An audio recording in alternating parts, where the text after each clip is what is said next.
Is your fridge door refusing to stay shut? It's more than annoying. It's costing you money.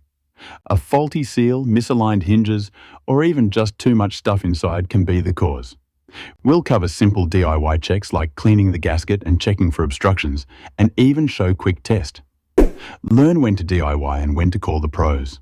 Don't let a small problem turn into a fridge failure. We are going to help you troubleshoot your door issues today. A properly closing door saves energy and keeps food fresh, so let's fix it.